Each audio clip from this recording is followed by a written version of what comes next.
Hello বন্ধুরা, study motivation YouTube চ্যানেলে তোমাদের সকলকে স্বাগত।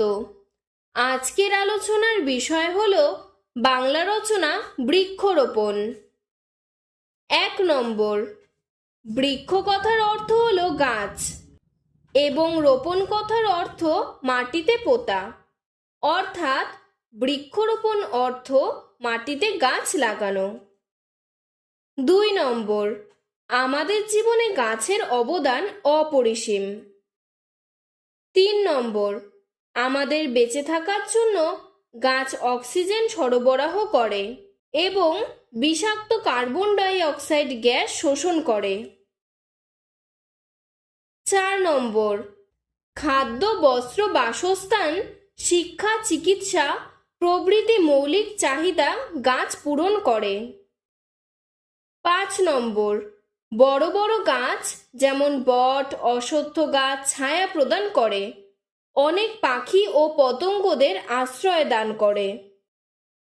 6 নম্বর, গাছের কাঠ দিয়ে নানা রকম আসবাবপত্র তৈরি হয়। 7 নম্বর, ঝড় বৃষ্টি নিয়ন্ত্রণ ও মৃত্তিকা ক্ষয় রোধ করে গাছ। 8 নম্বর, তবে বর্তমানে জনসংখ্যা বৃদ্ধির কারণে বাসস্থানের অভাবের জন্য গাছ কেটে ফেলা হচ্ছে।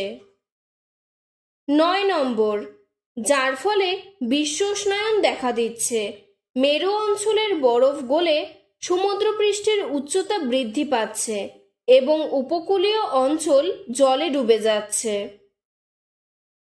10 নম্বর, তাই আমাদের কর্তব্য পৃথিবীকে এই ধ্বংসের হাত থেকে রক্ষা করা এবং বেশি বেশি করে বৃক্ষরোপণ করা। আজকের ভিডিওটি এতটুকুই। তোমাদের যদি আরও এরকম অন্য কোনো রচনার প্রয়োজন হয় আমাকে কমেন্ট বক্সে জানাবে, আমি সাহায্য করার চেষ্টা করব। ধন্যবাদ।